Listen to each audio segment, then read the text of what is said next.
What happened? Wait, where am I? How long have I been out? Is Oprah the president? Have the Lions won the Super Bowl? Has David Zaslav been fired? Oh, I'd be a little more concerned about yourself, Sir Nathaniel. Come on, wakey legs to breaking! What? Is that really the best suit you could afford?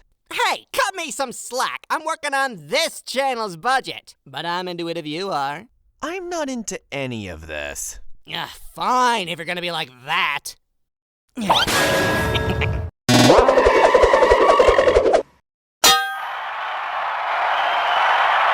Oh, stop it. Ugh, heaven forbid anyone have fun on this channel. Heaven forbid I go 5 seconds without someone giving me a migraine on this channel. Now, Deadpool, I'm going to try and say this in the most tactful way I can. But have you gone Hal Jordan levels of metal? Okay, first off, rude. Second, only I'm allowed to make the witty Green Lantern references. Third, don't pretend like you didn't bring this upon yourself, you maniac in training. I don't have a clue what you're talking about. Don't think you can play dumb with me. I am the master of playing dumb. Let's look at the tape. I swear you can get anything online these days. Oh, you cheeky little... Gotcha, duckface. You know, when I was hoping you'd forgive and forget, I was really trying to emphasize the forget part. Looks like Jonathan wasn't exaggerating about you fucking me up in some kind of way after all. I should have known they needed to wait longer to bring you back from the void. Wait, you thought... Oh.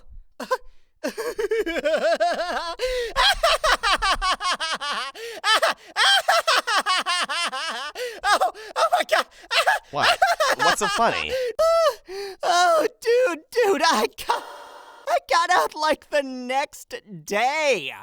Continuity Stone for all of your existence erasure needs. Order now and we'll throw in an informational level resistance at no extra charge. As for Frosty the Hee-Ho Man, they are being dealt with as we speak. What the hell did you do to them? Where am... Oh, wait, Rytchiee? Rytchiee, is that you? Oh my goodness, you animated that Cartman vs. Charlie Brown video. Yeah, that's great. It was a great video. Hey, I know you too. I love your Ben 10 vs. Green Lantern video. Thanks. Attention subjects, if you're listening to this video, you've woken up in my little fungeon. Wait, if you don't let us out of here right now, I'm docking your pay! I'd like to start by drilling in the fact that this is a pre-recorded message, so if you're trying to yell at me right now, you're wasting your time. Ah, shoot. Then why did he pause? Relax, I'm not keeping you two here forever. Just long enough so that you can't use your fancy editing tools and animation bullcrap to stop me again. Your shackles are designed to set you free the second our feature presentation is finished playing. Thank you, and have fun. According to all known laws of aviation, Huh. there is no way That's to not live so bad. according to all known laws of Fuck. aviation. Yeah, that little old Geneva Convention's gonna need an amendment after today. You sick bastard!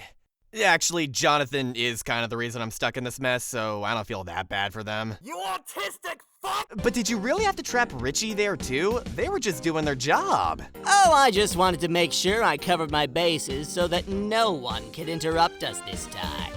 From doing what exactly?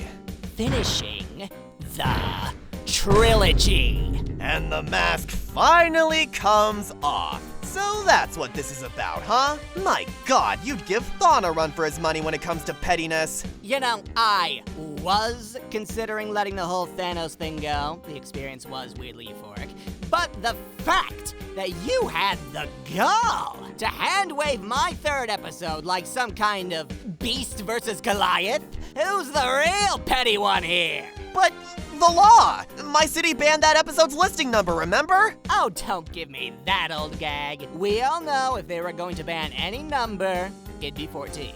Why the hell would they ban the number 14? I'm getting bullied in my own house? You're really not gonna let me go until I do this, huh? Oh yeah, I'm going full Fred Savage on ya. Plus, if you really think about it, I'm pretty much just doing this for your welfare. I think a good night's sleep would be more beneficial to my welfare. Your reclamation, then! As in, you can reclaim the audience's goodwill you'd lost by skipping over my episode. And don't get any bright escapey ideas. I've got Mr. Green Bean Machine on speed dial. Just try and stop me. Okay, if you insist. Death Battle has an abundance of admirable qualities to it. Wait, are you talking to me? And among those is its diversity. Oh, I'm being ignored. No, I don't mean diversity as in all the different franchises used. Lord knows that'll be a fun topic to tackle next season. I'm talking about how each episode feels like its own self-contained bubble of creativity.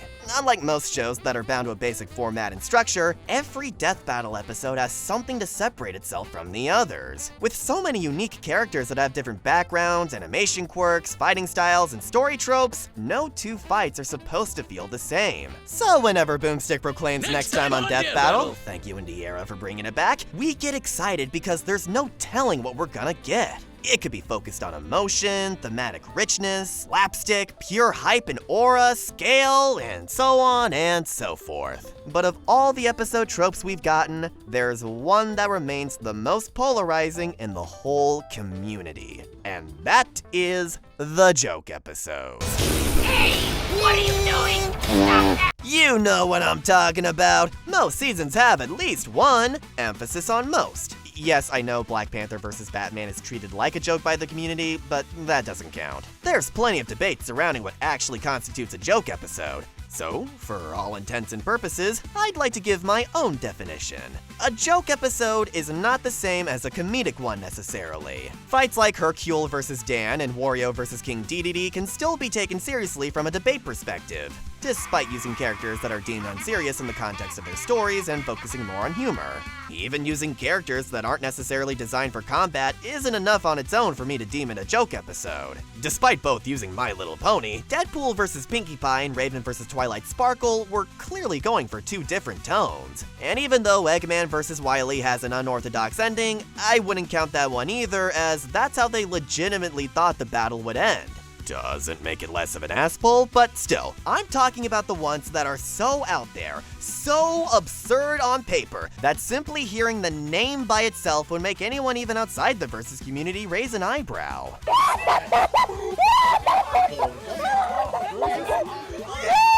Also, I'm excluding bonus episodes because those things are a whole nother can of worms. As of the time of this video, these are the episodes that I think fit the mold of a joke episode one way or another. You can disagree with some of my choices, but personally, I believe this list to be comprehensive. And yes, it does account for all possibilities, without putting any franchises or genres into an inescapable box. Looking at you, literally any episode that so much as mentions Toon Force as a power. These episodes are known for featuring real-life people, meta-commentary on the show itself, pure novelty, concepts that sound like they were birthed from a drug-induced psychosis, or just being straight-up shitposts. High-quality shitposts, for the most part. And the episode we're discussing today manages to fall under all of those categories.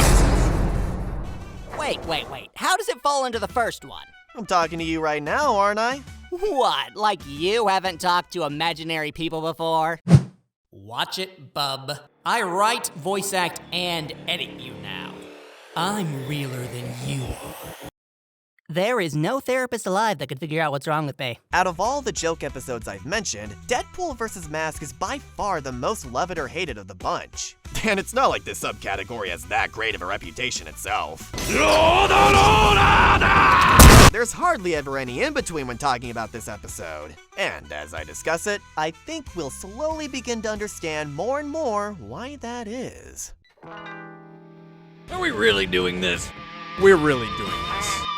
First things first, we need to begin with some context, which in and of itself might be our first reason this episode has a bad rap, but we'll get to that. Say what you want about him, but there's no denying that Deadpool is the most prolific character to appear on Death Battle. Sure, some have returned, twice even. There are no accidents. Thrice. But to this day, Deadpool remains on top when it comes to the most appearances of any combatant when including his off-season shenanigans. Ever since Deadpool vs. Deathstroke, the merc with a mouth has remained a thorn in Wiz and Boomstick's side. A cockroach that won't keel over, a leaky faucet that can't be turned off, All right, I get it! Yeah, I don't think you do. Even when he wasn't invited, he was always able to find new ways to invade and steal the spotlight, eventually reaching its boiling point with, well, you all know where this is going. I'm gonna go put on something more comfortable. Just as long as it isn't Deadpool again. Spider-Man! The irreparable damage he did to Thanos vs. Darkseid should and has been studied to a scholarly degree. Not just from how much he managed to ruin the tone and dramatic stakes, especially by making Thanos look like a fool. Oh, please. He didn't need me to make him look like a fool. But the fact that it was the finale to a season that was dedicated to the fans was more than enough to cement Deadpool's reputation in the community as the worst. Congrats, Bertrand. You can finally rest. At least you never said something as lame as this.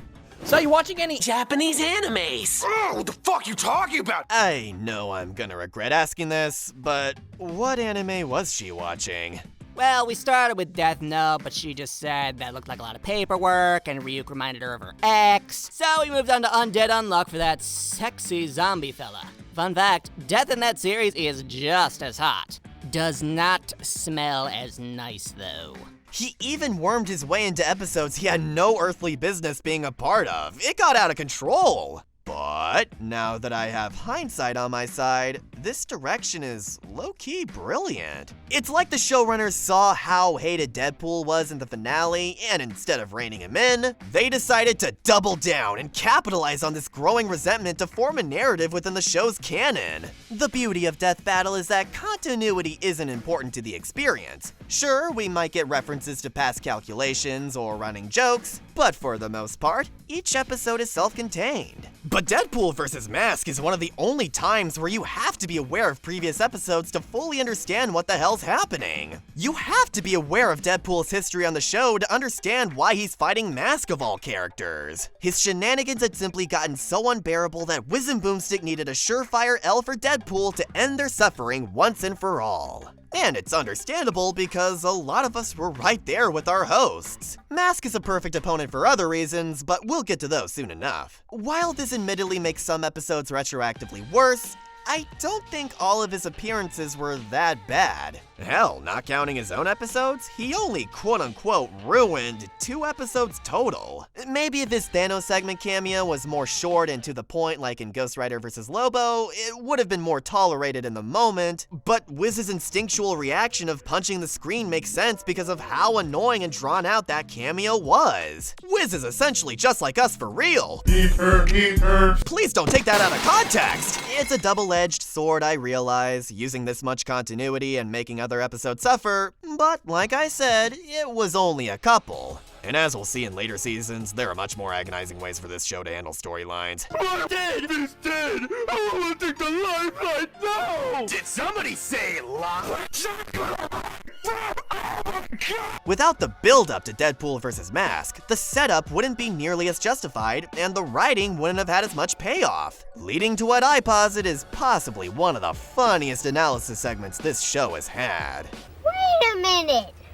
Who are you? Remember back in my Season 1 review when I said the fights would be taking precedence when factoring my scores? As I'm sure you've guessed by now, my standards have evolved a bunch since then, and I'm pretty sure the only reason I said that at all was because I just so happened to be reviewing Season 1 at the time. The analysis segments weren't exactly going for high art back then, with obvious exceptions, and the ones that did stick out, in all their infinite wisdom, felt like the tryhards of the group. Oh, someone's cranky. Nowadays, I treat these parts with just as much importance as the animations, and I'm glad to see that mindset getting more normalized among general audiences too. Now, if I were to list my favorite death battles purely going off their analysis bits, I would say episodes like Goku vs. Superman, Snake vs. Sam, Meta vs. Carolina, Balrog vs. TJ Combo, Shredder vs. Silver Samurai, Mega Man Battle Royale, Black Widow vs. Widowmaker, and Ganondorf vs. Dracula, to name a few. Come on. And Deadpool vs. Deathstroke. Ha-ha! still got it. Here's the thing though, some of these I listed feel pretty obvious for me to include given my personal connection with the franchises as well as the unique gimmicks they use to stand out. But even I was surprised by how much I found myself connected to some of these on rewatch, especially Shredders and Black Widows. Because of that, I ended up having to face a startlingly bold truth.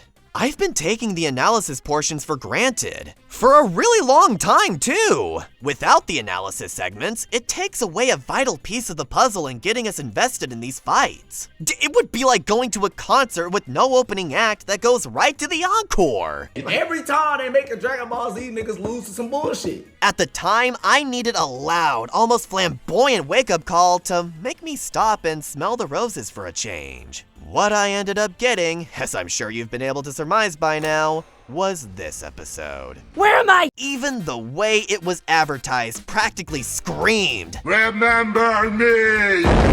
With all the lore leading up to this one, including the campaign straight up saying, "Let's kill Deadpool," and a Beowulf track titled Goodbye Chimichanga, Wiz and Boomstick weren't even trying to hide their intentions. And I'm honestly hurt by that. I mean, what have I ever done to them? Aside from liven up their boring analysis, deliver one of the best fights ever, and let the 101st Takahata put Death Battle on his resume.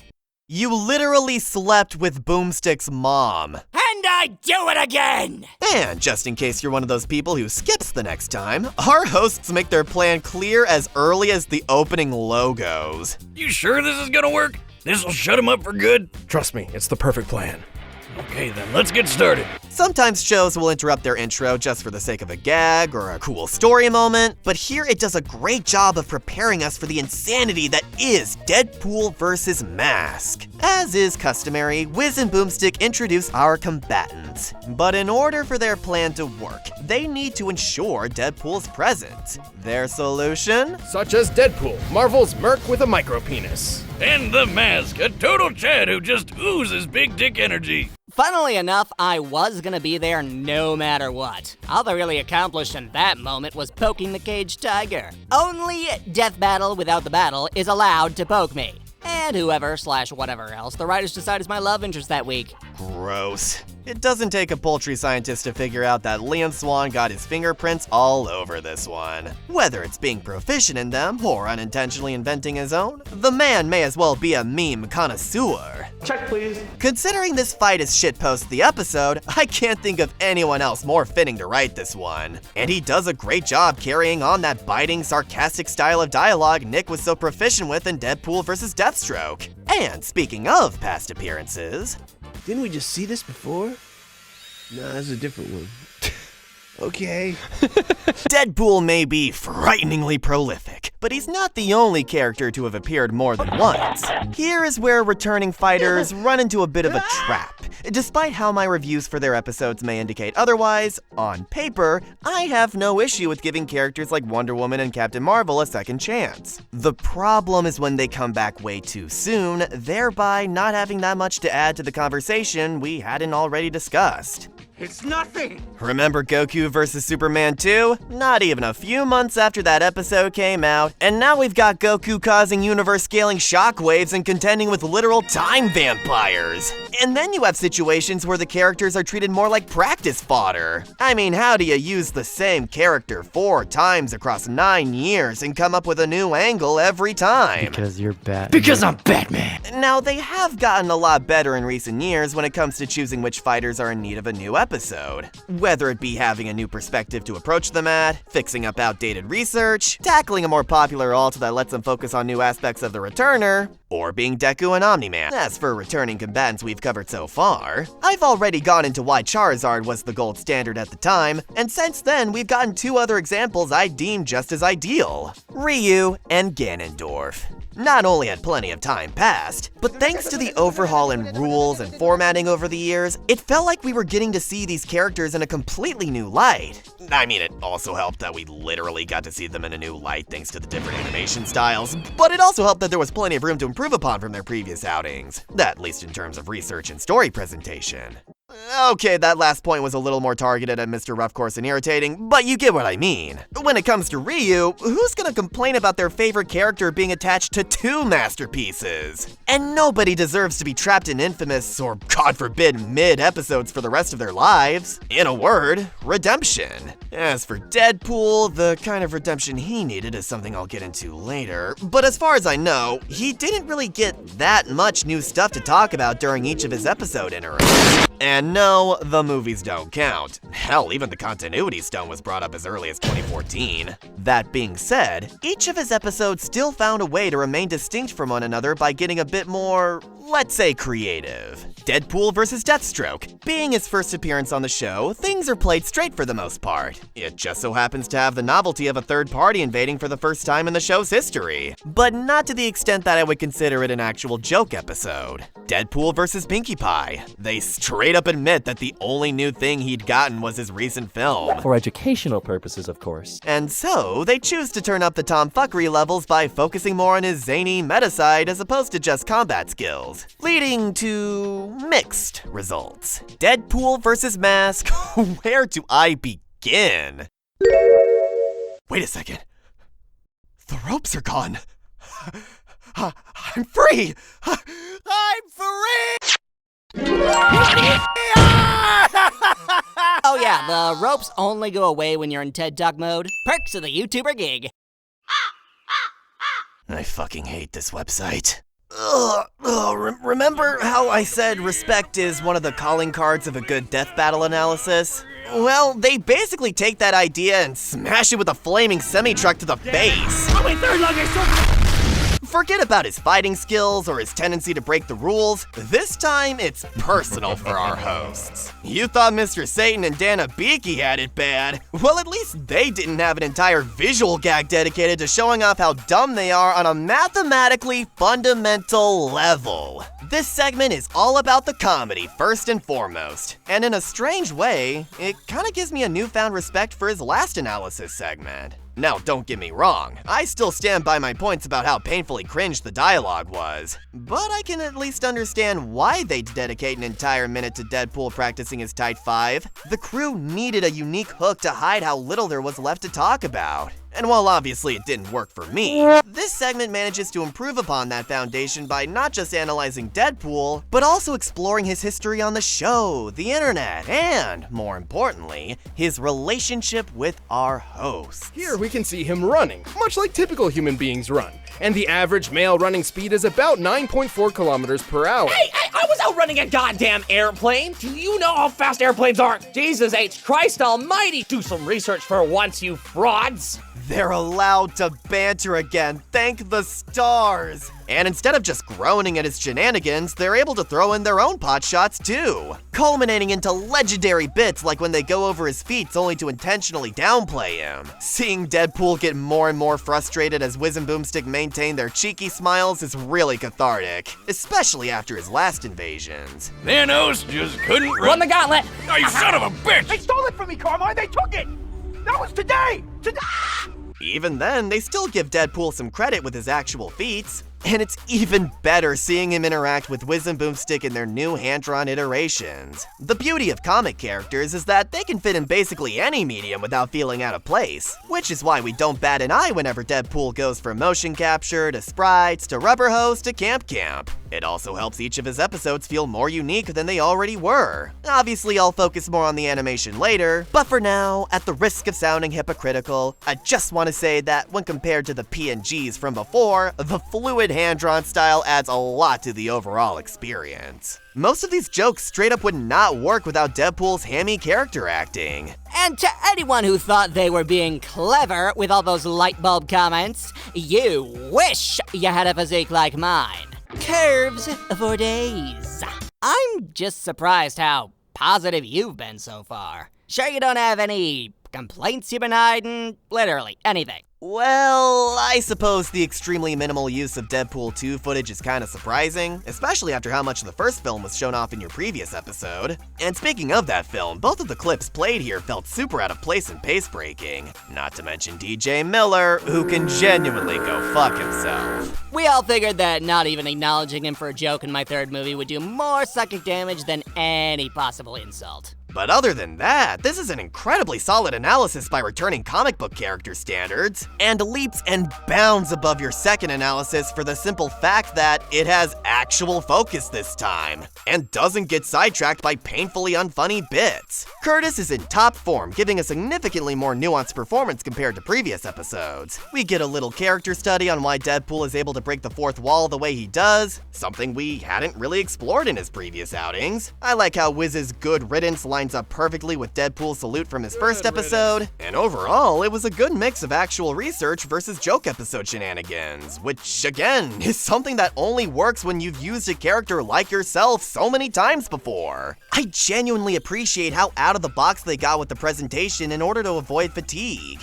You even made use of the magic satchel technique again by whipping out your handy-dandy animation software tool for half a second. So iconic.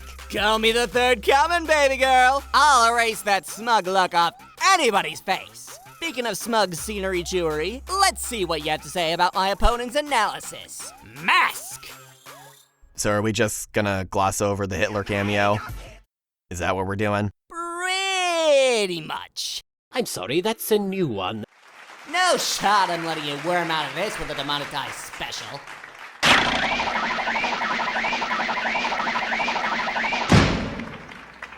Let's rock this joint!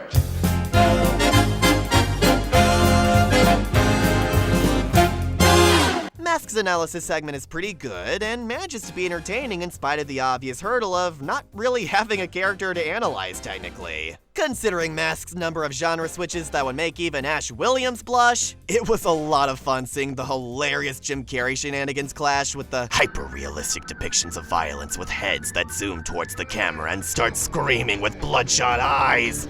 And yet, that's still more family-friendly than the 2005 movie. Boom. But what may be this episode's most significant, or most infamous talking point has to be, without a doubt, Space Jam. Horrifying. While this isn't the first time a character with Toon Force has been used, this is the first time Wiz and Boomstick actually name drop it and try to explain the concept. And with how much Toon Force characters have been shining through as of late, we really do need to give thanks to the Trailblazers who laid down that groundwork so effectively. Did someone say the? Whoa, whoa, whoa! Pinkie Pie? Shit, how's it going, girlfriend? That's right, Nathaniel. I didn't reference A Christmas Carol for nothing. For the ghosts of your past shall systematically show up. Wait, what did you say? Oh, you know how it is. Helping my hubby write another polka medley, collecting signatures that would allow Gummy to run for Mayor Ponyville. Same old. What is this? I don't like this. Oh yeah, Pinkie and I are BDSPFO UIDs now. Best disparate species pals forever or until imminent demise. Okay, not gonna comment on that last part, but since when? Oh, you know, ever since Pinkie and the others politely asked if they could join my review and didn't make me want to take a bath with a GameCube. Heck yeah! And because Twilight has been so busy with princess duties, Nate became my new trivia trout partner. And we've been making headlines! Mostly because we've yet to get a placement that isn't dead last, but it is a lot of fun. Did you know that apparently Old Ponish is exclusively a written language, not spoken? Huh. That's interesting. Hold the cookie dough? Wait, are you jealous? No, I'm just frustrated is all. This development kinda throws a wrench in my plans for tormenting Nate. Ooh, is it time for me to give out the present yet? Plan's off, Caboose, and I've already told you you're supposed to be the ghost of Christmas yet to come. And it's present, not presents! Gah, amateurs. Well, you might as well stick around, Pinkie. You've come all this way. I'm still trying to figure out what Nate's deal is with this episode. Don't mind if I do. Wait, why is Nate all tied up? You told me we'd all be playing house. Yeah! Rick James's house. Oh, I get it. I don't get it. Let's just get back on topic before my brain goes numb along with the rest of my body. Pinkie, could you please give us insight on your cameo here? Oh yeah, I forgot about that. I guess it did make me feel a little bad to be brushed up like some kind of throwaway joke. He cued me up so perfectly, how could I not chime in? But Boomstick's come a long way since then, and I don't hold it against him. Besides, I've had Bubble Bats scarier than him. Dang, that's pretty big of you. Looking back on this moment after having just analyzed the last MLP episode does make me cringe a bit, but luckily it comes as soon as it goes, and doesn't take precious time away from Mask's analysis. I mean, it would especially suck if it outstayed its welcome, considering how short the segment already is. Same goes for Deadpool. His quip was inevitable, but brief. We couldn't risk letting him learn too much about Mask and lose his confidence going into the fight, which will be important for later. But the character I was most relieved didn't show up here is, ironically, Mask himself. He essentially would have just been a Deadpool 2.0, retreading the type of humor we'd already seen not 5 minutes ago. It worked with Pinkie since her personality is so different from Deadpool's, and I doubt they had enough budget to go hog wild with the rubber hose shenanigans right out the gate. But, most importantly, it makes his actual introduction later on all the more impactful. Overall, while it may not be as memorable as Deadpool's segment, it at least uses its chosen clips in a much more effective way. Like seriously, I forgot how much fucking aura Jim Carrey emitted in his heyday. And even though this segment is less about the character, which makes sense given there really isn't one, at least not yet in universe, it goes pretty in depth discussing the mechanics of the mask itself, especially thanks to some very well written black boxes going over various loopholes, prepping everyone's clenched assholes for the most fever-dreamy battle this show had ever attempted. But first... Hang on, let me just skip through that.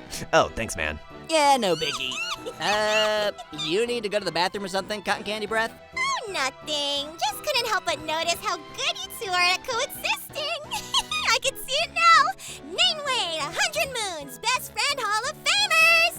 You know, on second thought, Death Battle could really use the watch time. Oh, you son of a bitch! Now with our combatants set, it's time to talk about the part that you all inevitably skip to so you can complain about not knowing what's going on. But you guys would never skim through my videos, right? Right. I could do without the skits personally. What the? Hey, she was never part of the plan! Alright, Dashy's my ride. Hope that's okay. Fine. The fight begins with a tracking shot of a skyscraper when suddenly we see Deadpool jumping out of a window trying to grab the mask. Not Mask the person, I mean the mask itself. Oh, you'll see. I've mentioned this before when talking about episodes like Weiss vs. Mitsuru and Dragon Sword vs. Mechagodzilla, but even outside all the in media res crap, fight setups in general aren't really Season 6's strong suit. There are exceptions, obviously, but more often than not, we'd get moments that may as well be saying exactly this. Yep, that's me. You're probably wondering how I got in this mess. So we're skipping that part. I want to make something clear. I don't hate the idea of in media res on its own. It can be an effective way to immediately hook the audience when done right. It becomes a problem when we have so little to go off of how we got to this point that it sort of reduces the characters' identities. Yeah, the premise doesn't make a whole lot of sense, but who cares? People are just here to see the action figures go. But I like how they handle it here. The self-aware tone fits Deadpool and could even be read as self-deprecating on Death Battle's part. I have no doubt that somewhere out there in this infinite multiverse exists a Snake vs. Sam style prologue of Deadpool trying to get the mask in a heist gone wrong. But the fact that I can at least imagine one at all is significant. There's enough implied action here to clue us in on the story as well as give room for headcanons. For example, I like to believe he was stealing it from the Death Battle headquarters to try and take the power for himself. Close, but no cigar. I was actually stealing it from Warner Brothers. Not like they had any plans of using it. Effectively, anyway. If this opening still doesn't vibe with you, look at it this way. At least we didn't miss out on any interactions between our actual combatants, which cannot be said for other fights with this problem. Plus, it drives home the idea of Mask being more concept than character with how it literally, and I mean literally, lands on a random civilian. Probably another Tex Avery fanboy. The point is that anyone could be susceptible to the Mask's intoxicating swing. It also makes for a pretty solid MacGuffin motivation. I stole that thing fair and square, after all. I'm sure Mr. Mucinex will claim he was acting in self-defense, but he knows what he did. I don't know, dude. Looked like he was just vibing. Sounds to me like you were just butthurt over losing your Nightmare Night costume. Oh, if only you knew the kind of nightmare I could be with that mask on. Couldn't be any scarier than you with the mask off. Oh, snapples! You know, I wish I could be more angry with you right now, but that was genuinely a really good comeback. While I like the way Deadpool pretty much stumbles into the plot, Mask's introduction is genuinely fantastic. The second of silence after Deadpool crashes into the bus, followed by an insane tornado explosion that sends Deadpool flying with a charred clearing left behind, is so good at setting this thing up as a reality warping weapon jacked up on circus crack. After all this build-up, our fighters finally get to interact. Up to now, Curtis has been on point as Deadpool. He's back to making the kind of hilarious vocal stems I've been missing from his first appearance, and the insults game is on point, like, Majora's Mistake? I mean, come on, that's just funny. Then we finally hear Mask's first line. Smokin'! Mask is voiced by Kyle Ignexi, and in order to get across how hyped I was at the time this casting was announced, I suppose I have a little explaining to do, i.e., the wall. My wall. What could possibly be the reason for me to frame a simple bowl of tomato basil soup? Well, every YouTuber worth their salt needs a spirit animal. Shafe's is Tamatoa, YMS's is Scar, Shane Dawson's is Nyan Cat. But for me, that kind of connection didn't come until I watched that D&D-inspired indie cartoon, Epithet Erased. A pretty fun time, so long as you ignore who created it. It's got a colorful cast of characters, but none stood out more in my eyes than the chattiest, soupiest villain to teleport behind you, Giovanni Potage. And what do you know? His voice actor is in this episode and basically gives the same performance I already love amplified tenfold. Anyone can become a villain for the low, low price of $49.99 a month. So there's no skill requirement to enlist. What's that supposed to mean? Nothing. I just thought that seemed like a pretty lofty membership fee. I know, right? It's more than my entire allowance. Now, instead of an eccentric maniac incompetent at what he does, he's an eccentric maniac with Bugs Bunny powers. And it's as scary and amazing as it sounds. He not only does a bang-up job matching Jim Carrey's level of energy, he even gets to show off a bit of his range by doing other voices and impressions. And I can't tell you how happy this makes me, you guys. Without a doubt, one of my favorite individual performances of any death battle voice actor. Kyle is so underrated. But an energetic performance means little without the proper animation to complement it. Think Robin Williams and Eric Goldberg. Originally, the team behind Bendy vs. Cuphead, still the best DBX we've ever gotten right behind the rematch of my childhood, was supposed to animate this one. But it got handed over to Jordan Battle's team due to time constraints. And like, his name is literally Battle. Has there ever been a more fitting name for a job? I'm sure Applejack could think of a few ponies. Hey, at least we're not the Smurfs. Jordan's team worked in-house at Rooster Teeth, and they're best known for their work on shows like Camp Camp, which could not be more fitting for these two. For those who haven't seen it, don't worry. This isn't a High Guardian spy situation where the cursing and blood feels like it was tacked on last minute by someone pretending to be edgy. Camp Camp is not afraid to air its vulgarness out like an old sailor reviewing bad video games. It just happens to have an unassuming and cartoony aesthetic that helps these moments stand out even more. Truly the ideal direction for a fight involving Happy Tree Friends level Toon Force violence. Did you just compliment Happy Tree Friends? It's preferable seeing OCs getting brutally eviscerated over the 10 millionth Sonic gore video. I'm just surprised you two aren't more fazed by all this. Hey, we may be for kids, but have you seen half the junk bronies have made? We're pretty desensitized by now. I like the pretty colors. Well, speaking of pretty colors, as well as losing our minds in general, what the fuck is going on? We get some cool back and forth moments showing the differences in their healing capabilities. The sound design is great, there's very little jank, and it's all in all a super energetic means of kicking this shitpost off. Eventually, it leads into the continuity gem scene. The first time this weapon has been used in any of Deadpool's episodes. And it kinda says a lot about the power dynamic that he needed to whip it out this early. But remember how I said the budget line could be interpreted as self-deprecating? Well, there's no hiding it this time. The show is now point-blank acknowledging its most controversial episodes with these hilarious still frames drawn by Luis, my goat! But what makes this scene even better in hindsight is how all these episodes have been brought back in some way. 2 of them getting on the rematch Kickstarter poll, the other 2 getting actual rematches, and also Rogue vs. Wonder Woman is there. Why are you the way that you are? I know an alternate ending panel was planned for Top 2, they just ran out of time. But honestly, I'm fine with that. Death Battle was still kinda recovering from the shockwaves of their last child murder, so that was probably for the best. Now I'm just imagining how people would have reacted if Ben vs. Hal was also mentioned here.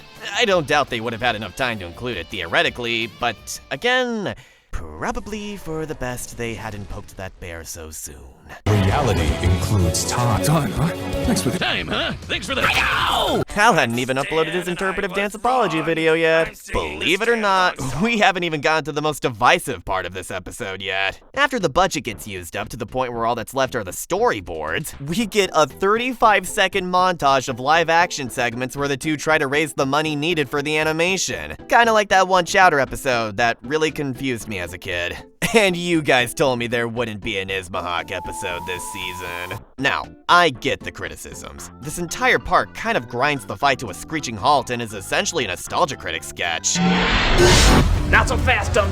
But that's kind of the point. Remember, this is supposed to be shitpost the episode, so obviously I wasn't expecting Raiden levels of serious choreography the whole time. As for the dated references, I'm sorry, but I just find this shit funny. It makes sense in context because they're trying to make loads of money as quickly as possible, which means hopping on the trends of the month. They were brief enough to not make it unwatchable, and it even gives this episode sort of a charming time capsule feel to it that I don't mind. I don't know, it at least makes more sense for an internet show to make internet references than whatever the fuck Wreck-It Ralph was trying to accomplish.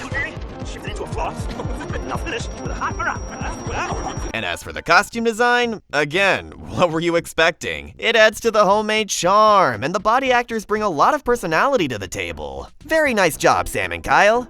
And no, not Kyle Ignexi. Yes, Mask was technically played by 2 Kyles. Go figure. They can't even pick up a damn dollar bill like a normal person. Like, it may be live action, but these 2 still act like cartoon characters. It fits perfectly, fuck off. I'd also like to give a quick shout out to this one line from Mask right before the Deadpool bathwater adventures. Can't make the scene if you don't have the green. After this episode came out, I decided to watch The Mask for the first time, since as a kid, they only ever played the sequel on TV. That would explain a lot if that's the kind of stuff you're allowed to watch. So when I got to the scene where Stanley transforms for a second time and uses his dog like a face towel, my mind was low-key blown. Can't make the scene if you don't have the green. I better make a little stop.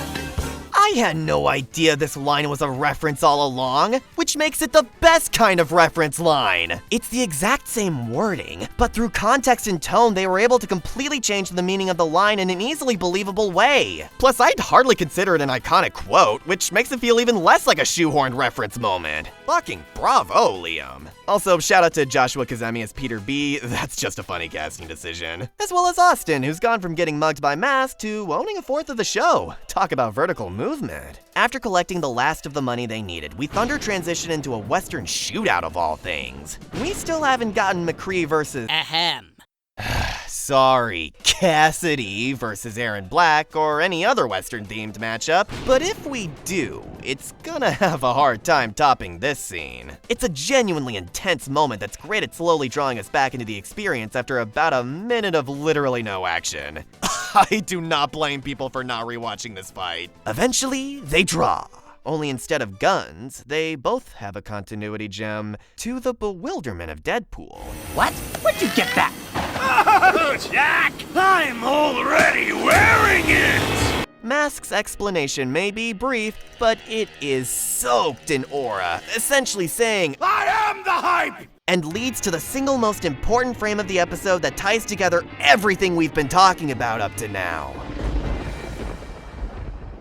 You're a fucking asshole. Remember how I said Mask is a perfect opponent for Deadpool? While I'm sure plenty of other opponents exist, I still stand by that statement when considering all the build-up to this moment. Wiz and Boomstick work as a comedic duo since they're the classic straight man versus comic archetype, with recent years finding ways to subvert their dynamic more and more, such as leaning into Wiz's diabolical scientist persona and Boomstick being more down-to-earth, relatively speaking. But in all the years of annoying and making life for them worse, Deadpool has always been a comic with no straight man. Unless we're counting Wiz and Boomstick as a collective, he's been able to run amok uncontested for quite a while. Deathstroke didn't provide much of a challenge for him. The moment he locked in, it was a done deal. And even when running into Pinkie Pie, he was in control for the most part and just ended up having a new peer to wreck the fourth wall with. In this episode, he's continued to act as smug and overconfident as before, and while our hosts got to push back a little with the anti-feat section, Deadpool would ultimately have the last laugh.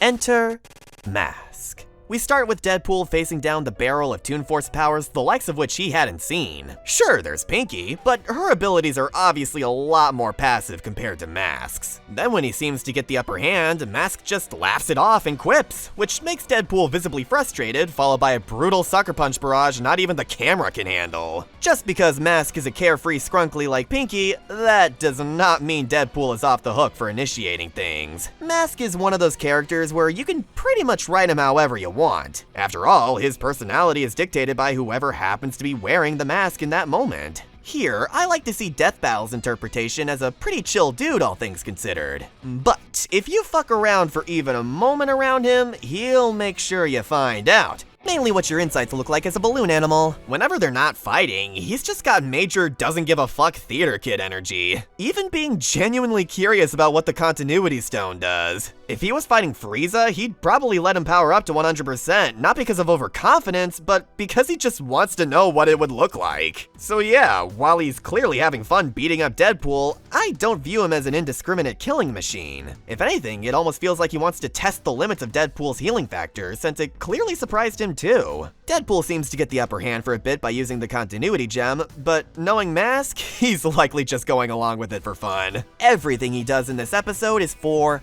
fun. That's what Toon Force is explained as, after all. It was his idea to sell cookies, play Fortnite, sell Deadpool's fucking bathwater. This sequence is even further proof of him being a chill guy, since he has to be the one to talk Deadpool down from shooting an innocent person just because they didn't want to buy his vacuum cleaner. It sucks more than anything. We get to the shootout, and like I said, Mask has been in control this whole time. He just wanted to fuck with Deadpool. But I think his motivations have a little more nuance than that. And I'd like to turn your attention to this single shot right here. It lasts about a second, but it gets across so much in so little time. Normally, when people act like jerks, they don't really know they're being jerks. Sometimes the most effective way to get them to stop their behavior is to show them how they're affecting others by holding up a mirror to their actions. And I'd like to believe that this is what Mask was trying to do for Deadpool. There's a SpongeBob episode called Breath of Fresh Squidward that tried to do something similar by reversing SpongeBob and Squidward's roles. A neat idea, sure, except it failed miserably by demonizing Squidward for doing the exact same shit SpongeBob does in literally every episode, which defeats the purpose of the role reversal plot entirely. When done right, it's supposed to give the characters on the receiving end a newfound understanding of themselves and hopefully reconsider how they'll act towards everyone going forward.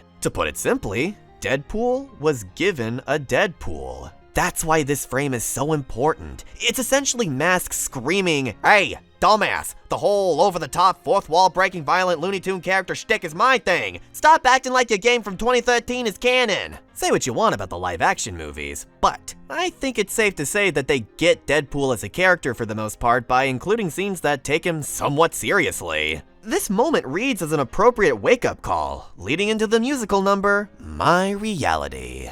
At least that's what I choose to call it. Takahata may not be the greatest singer, but as we've seen in Perfect Cell's rendition of My Way, he freaking kills scenes like these with his raw emotion. And setting it to the score of one of Disney's most iconic songs that Musker and Clements had to fight tooth and nail for to be included in the film, absolutely brilliant. Wait a minute! Did you guys sing a song without me?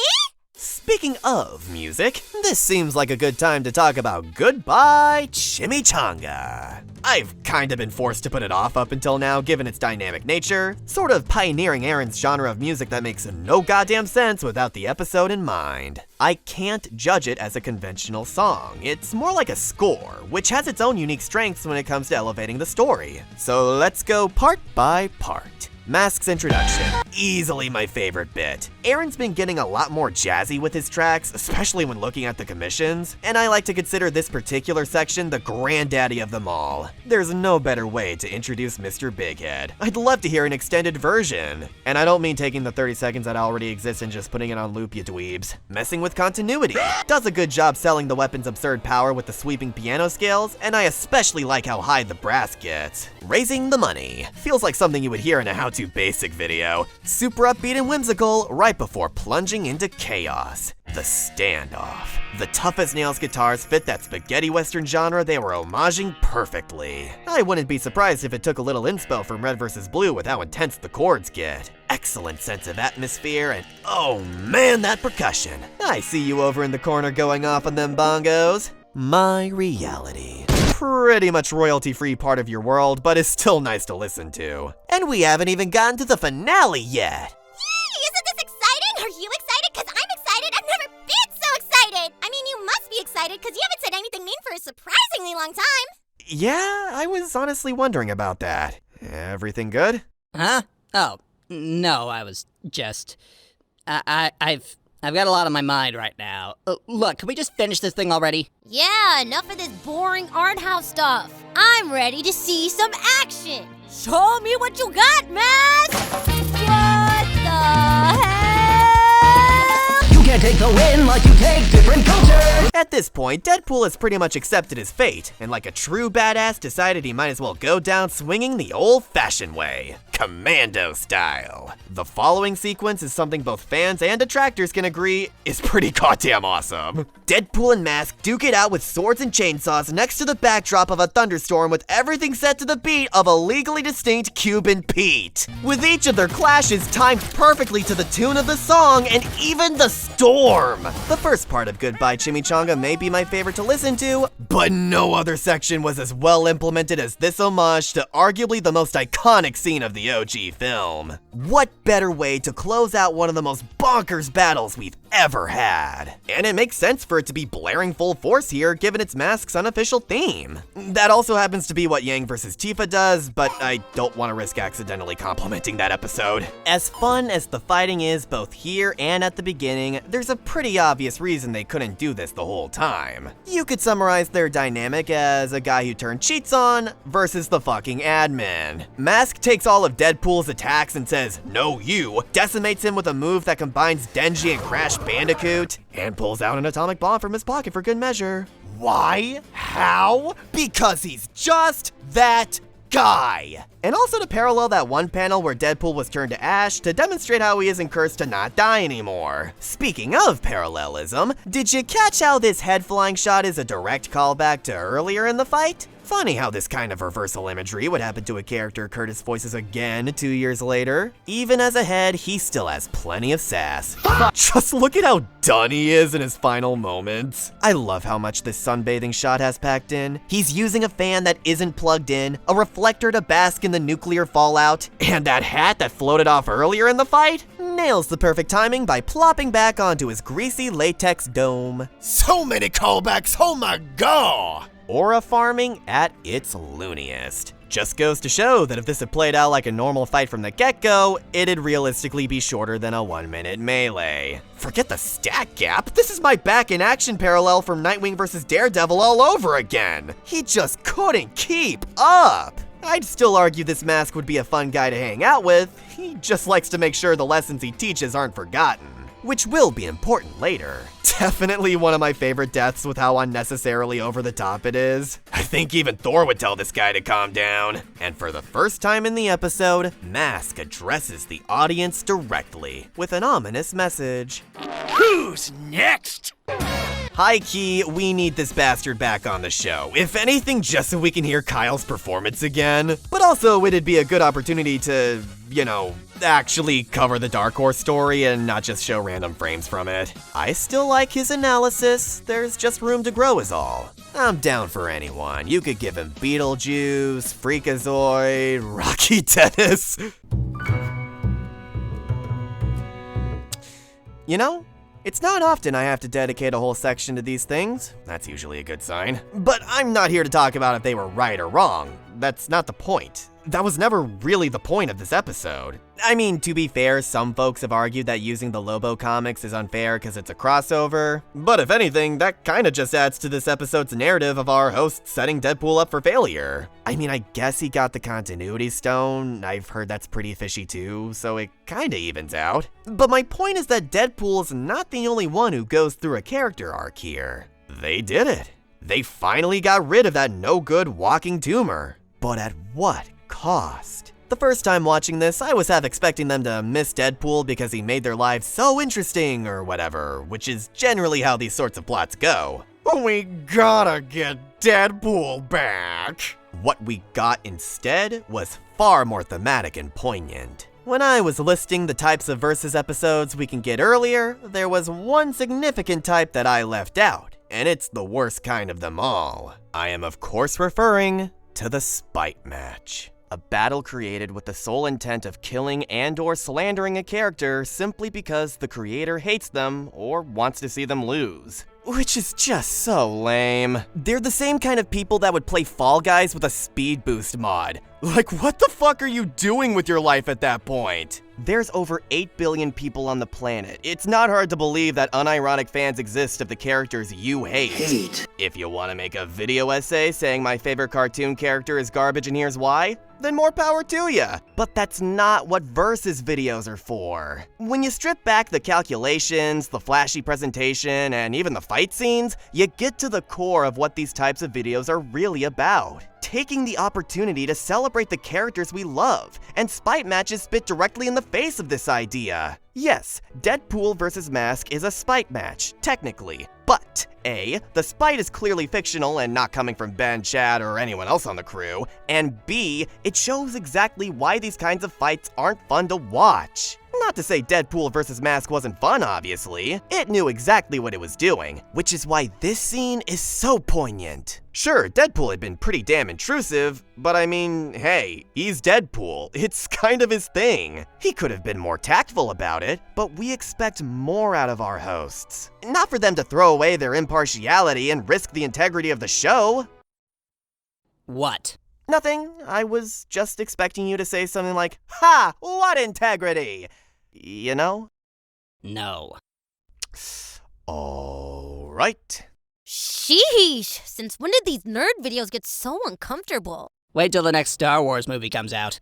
I guess you could say they gave in to the hate, letting their petty feud get the better of them. And they know they fucked up too. Even Boomstick's pun is drenched in regret. But the time for emotions isn't here quite yet. That doesn't happen until the letter. Mask breaks the true fourth wall to hand Boomstick an envelope, the same one Deadpool had earlier during his musical number. It's not played for laughs, there isn't an ounce of bitterness in Deadpool's words. In fact, he's thankful for their unintentional wake-up call, for him and the internet at large. Death of the author is a fascinating phenomenon, and through the use of memes, our perception of certain pop culture icons has been warped beyond repair. And at some point down the line, Deadpool became one of those examples, especially before he went mainstream. Who's to blame?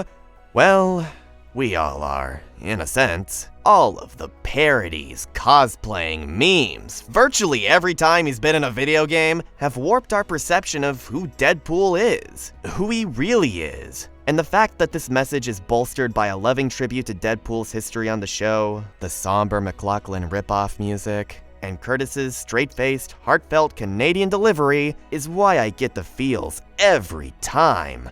A perfect send-off to the most prolific character on Death Battle. He has risen, baby girl. Okay, I know how easy it would be to call this a cop-out ending, which it totally is, but considering how Deadpool got treated by the show, I find the moment very satisfying. Him undercutting an emotional death scene never fails to make me smile. It also scores him points for resourcefulness. He knew he couldn't win, so it makes sense he'd set up a post-mortem revive. As for Mask, this is just further evidence of my secretly chill guy theory. He'd already gotten his fill for wanton violence and wanted Deadpool to live to learn his lesson.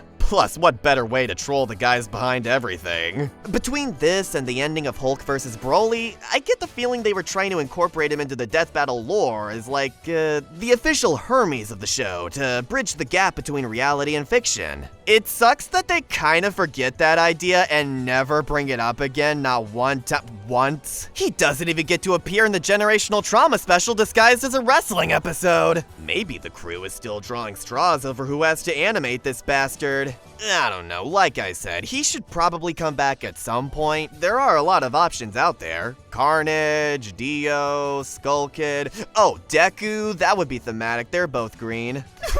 Oh, don't cry, young Matoria. Uncle Death Battle's got enough straight tears to feed you your entire life. Aizawa, bring in another batch of spider people. The boy's hungry. With that, Mask pulls one last rickroll by declaring himself the winner. He and Deadpool literally share the last laugh together, and that's the episode. Oh, that is it! I am ending this farce right now! What? I gave you an honest review just like you wanted. What more is there? Did you point? Huh? Did you point? Did he stroke out or did I stroke out? Somebody in this room stroke out. I mean, have you given it a score yet? Well, So in other words, you're not finished! Yeah, Nay, you so close, my homeboy! How would you rank it with the rest of the season? I mean, I skipped to the scores in most reviews anyway, so I'd like to know too. Just spill it! You've had practically nothing bad to say about this episode. It's taken you this long to talk about it, so what's the holdup? How would you rank it? I don't know, alright? What? I have no idea how to rank this thing. Every negative I could possibly have for it gets circumvented by its shitposty tone. The fight feels more like a comedy sketch but still has memorable action. The overall theme is so different and introspective compared to any other episode up to that point. Deadpool vs. Mask is, by all measures, an anomaly. And I don't know how to compare it to the rest of the season, let alone the show! So, satisfied? Oh, what, for the first time in your life you got nothing to say? Mouth? Cry me a f***ing river. I don't think that's how the scene went. That's it? That's the reason you've been putting this episode off? Because you didn't want to do your friggin' job? Hey, it's a curse, man! Oh, boo-hoo! You're forced to work at a computer desk all day with air conditioning and a monthly allowance from Mommy. You know what I think? I think you're just making excuses. Because at the end of the day, you're just a hack reviewer who could never come up with an original idea to save his life. Oh, I'm a hack? This coming from the guy who acts like it's still 2014. You had one good Torian episode. Congratulations! But it's not my fault you peaked in high school. Well, at least I graduated high school. I went to college. Drop out. Try hard. Mama's boy. Pervert. JPEG. I'm a PNG!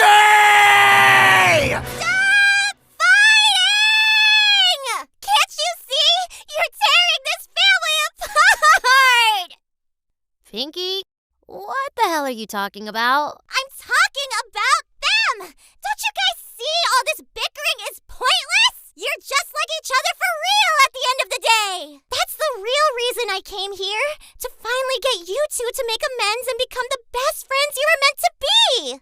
An Italian and a Canadian? Friends? That's disgusting! No way! Yeah! See, you two are agreeing already. But if I can't get you to see reason, then I know someone who will. I said I know someone who will. One moment, please. Since when have you been Italian? My last name is Rizzo, dude. Huh. I always assumed that was a meme thing. So what do you think? Somebody stop me, I'm stuck in the track. How diggity Lois and make more sons of the mask. I'll Jim carry your ass out the door, you bitch. I'm the best green guy he's played since the Grinch. Yeah, I heard you're the work with the mouth. Okay, you good, man? Could you stop screaming, please? It's kind of rude. Dude, chill out. I thought you guys were buddies or something. What in the world made you think that? Because you said you had him on speed dial? Yeah, that was a bald-faced lie. I appreciate him bringing me back from the dead and all, but oh my god, I've been trying to escape his ugly mug for a whole effing year! Oh yeah, you two were in that rap battle thing a while ago. And I thought your death battle went off the rails. Oh! Wasn't Raccoon Bro also in that? Yes, he wouldn't shut up about it. 1 million views later, and every time I close my eyes, I see him keyframing into the black void, rapping about how he'll giggity Lois followed by something tangentially related to him. It's driving me crazy! And that's saying something. But we're not here to talk about my music career. Why don't we all take a moment to settle down and get to know each other, shall we? For starters, what's been ailing you guys? He is! Okay, good. Love the forwardness. Follow up. Why? Oh, I'll tell you why. Just look at him. Thinks he's so high and mighty, piggybacking off other people's work. And then you got guys like me, the real heroes here. We're the ones fighting tooth and nail. We're the ones putting our lives on the line. And all we ask in return is so precious little. And what exactly would that be, Wade? Respect, mostly. Dude. You're right, Nate. For years, people have been seeing me as nothing more than a big, fat joke. Not even being played by Canada's heartthrob is enough to change people's minds deep down. You know it, I know it. Why do you think Death Battle brought me back so much for episodes that progressively got more and more insane? I'm not good enough for the Avengers, X-Men, Thunderbolts, Marvels. Even the Elementals rejected me. You saw how long it took for Marvel Rivals to answer my DMs. I'm just a jester for the internet, here to make cheap jokes and the occasional pratfall. Cause he's got a healing factor, he can take it. Yeah, well, not all wounds heal, you know. Not all of them. Well, maybe I wouldn't have freaked out on you if you didn't always have to be the center of attention all the time. I'm out here trying to make a name for myself. But all everyone remembers me for is being the Deadpool guy or the most overqualified brony in the Versus community. Do I have to keep reminding everyone that I'm not even a fan of that cartoon by choice? The truth is, I do respect you, man. You're the regenerating degenerate. You can fight a whole room of guys while on the phone, make Thanos your bitch, trick people into thinking Ryan Reynolds is an actual actor. You, Pinkie, all of you will be remembered forever. As for me, well, an apple seed can only grow as tall as the tree it fell from, you know? But that's stupid! And dumb! Bantering with you has been the most fun I've had on the internet in years. Sure, I just wanted to talk about myself at first, but the more time I spent in that Asmongold apartment, the more I realized that I like making content with you. Is there something you're trying to say, Wade? Well, for starters, you should probably get your place fumigated. Those roaches are getting harder to kill than me. No, not that. I mean, emotionally. What are you trying to say? I'm saying that I'm sorry for barging in and kidnapping you. Twice. An email probably would have been just as effective. And I'm sorry for making you feel like a joke. And for using the Infinity Gauntlet on you. That was unprofessional. To be honest, I've enjoyed making shit with you too, man. Guess we were both just too proud to admit it. What do you say? Friends? No. How about partners? Wade. Hell yeah, bruzza. And just so there's no ambiguity whatsoever, you mean like partners as in working on videos together, right? Oh, 100%. Best romance ever! Well, it looks like my work here is done. Yeah, we couldn't have done it without you, this guy over here, my man. Wait a second, how did you manage to get a hold of Mask on such short notice? Pinkie! My name is Pinkie Pie, and I'm here to say, a giggity hello and brighten up your... Give it a rest, Pinkie. The jig is up. I must agree. All this latex is making me break out into hives. Ta-da! Well, son of a bitch. A little presumptuous of you to assume anyone was capable of reproducing me. I am one of a kind, after all. I can't be the only one feeling a little blue-balled here. I'm just surprised you didn't catch on before. It's glaringly obvious. Mask is just Discord spelled backwards, with all the wrong letters. Pinkie Pie, what the heck? Hey, I needed some way to get you two to make up. You try finding a high-concept reality warper with all the free time in the world. You know, if I wasn't so evolved, I might decide to take a comment like that personally.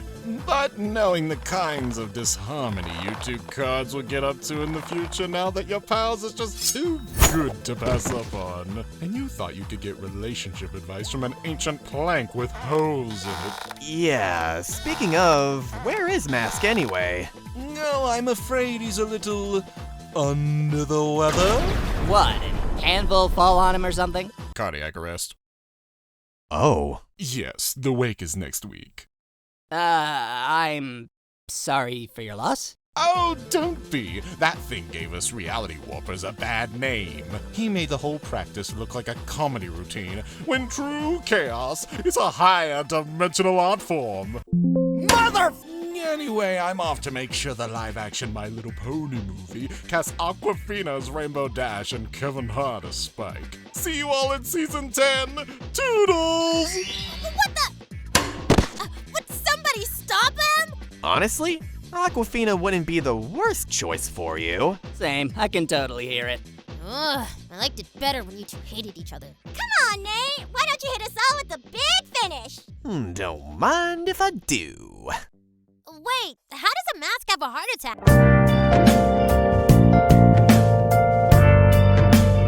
I'll be the first to admit it, this episode is not for everyone. And that includes hardcore Death Battle fans. The Deadpool overexposure, the outdated references, the amount of continuity required to understand what's happening, a fight with pacing that's all over the place, heck! Even the results have been questioned somewhat in retrospect. Those are all reasonable issues to have, I just don't give a crap. Deadpool vs. Mask may have been shitpost the episode, but it's a shitpost with a voice, man. Heck, some of my favorite YouTube videos and TV specials can technically be deemed shitposts. The length some people will go for the love of the bit. The build up to this episode, while intrusive and annoying, managed to have a satisfying payoff that made previous moments retroactively a bit more bearable. The banter between Wiz, Boomstick, and Deadpool is memorable and elevated by everyone's newly implemented animations. And my god, the fight, when it's actually trying, they lock the fuck in. The battle alone has 9 animators, with stunning visuals and character movement that's so good at capturing the spirit of both source materials. Something that, let's be real, would not have been possible without Rooster Teeth's involvement.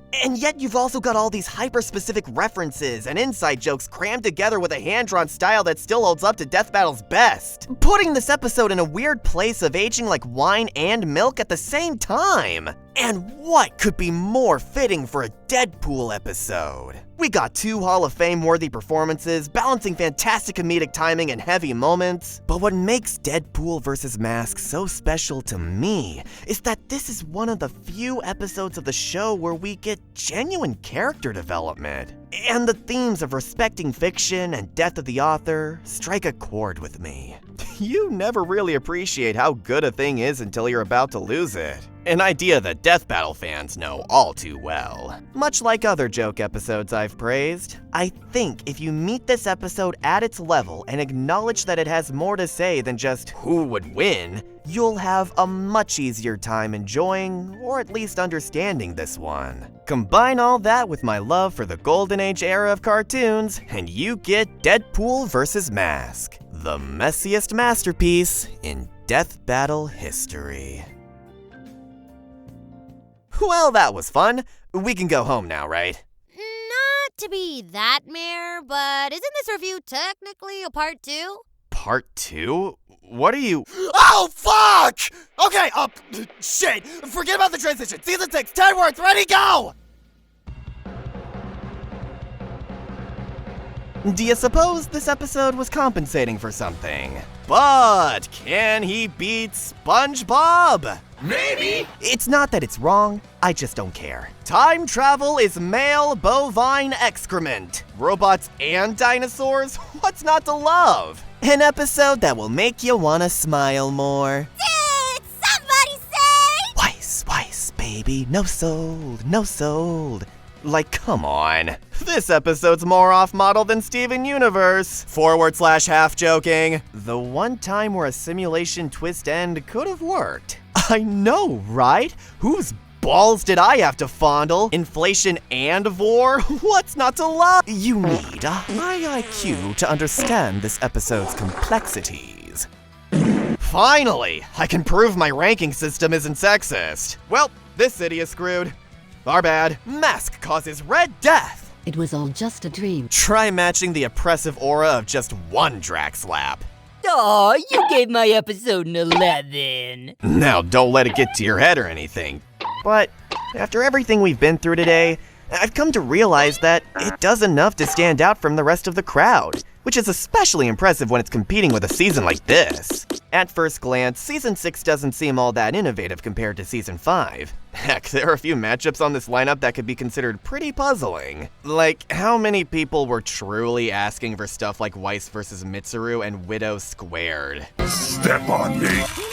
But a bunch of subtle changes from this year marked a promising sign of progress. Oh yeah, Death Battle's got their Season 2 groove back, baby! At least when it comes to analyses with engaging storytelling. Lobo, Black Widow, King Dedede, Mitsuru, Might, these are just a handful of segments from this season that are some of my all-time favorites. And then you've got Mega Man Battle Royale cleverly tying all 5 parts together with a timeline point of view. And who can forget how much I popped off at the brilliance of Ganondorf vs. Dracula? It's emotional, it's funny, it's fascinating. I've gotten a little flack for holding episodes from around this time to too high a standard given the writing quality of Season 10 and the indie era. And I'll fully admit that I am pretty harsh towards Seasons 4 and 5 in particular. But only because this is the kind of greatness I know they were capable of back then. They just needed to reach those highs a bit more consistently. It's safe to say Liam has found his stride, for the most part, and Thak and Genevieve have proven their gusto with some great outings too.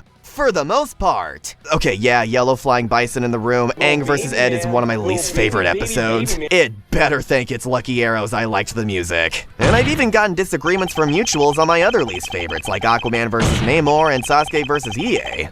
Which is kinda relieving in a weird way, because I feel validated knowing I'm not just parroting the popular opinion all the time and at least have something new to add.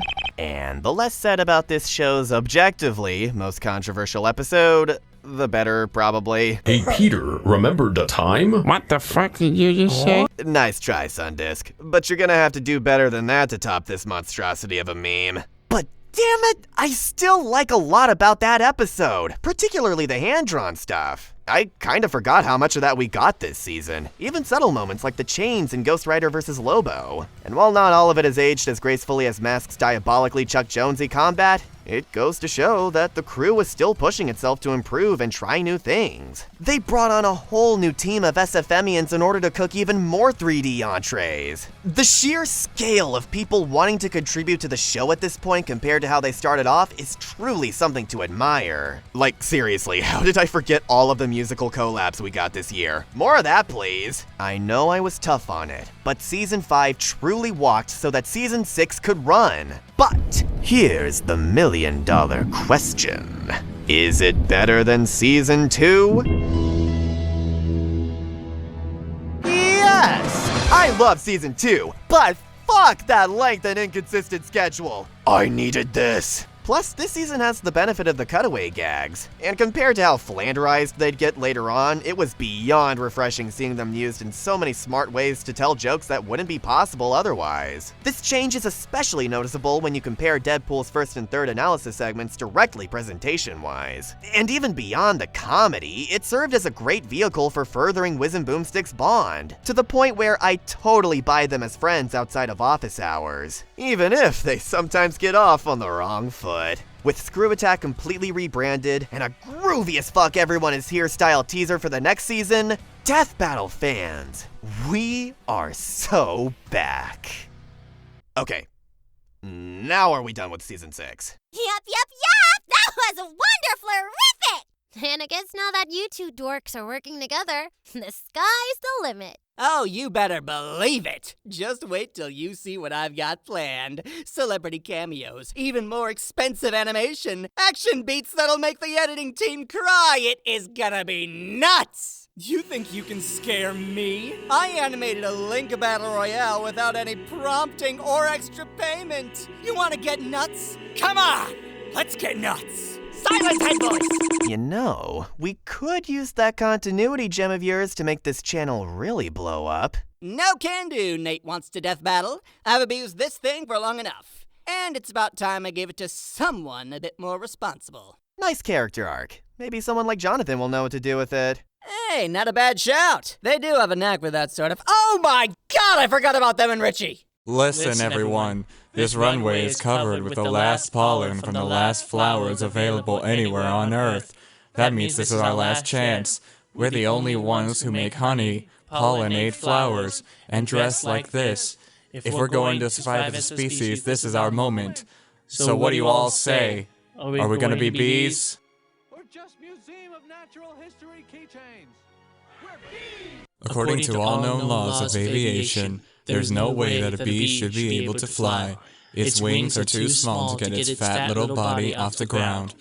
The bee, of course. No, I am not doing this. I swear to heaven on high. The next time I see Wade, I'm gonna splatter his atoms across the infinite multiverse and ensure that they forget his fucking molecules until I reform them into the throne that Darkseid sits in! You know what? They'll be fine. Can someone please untie me now?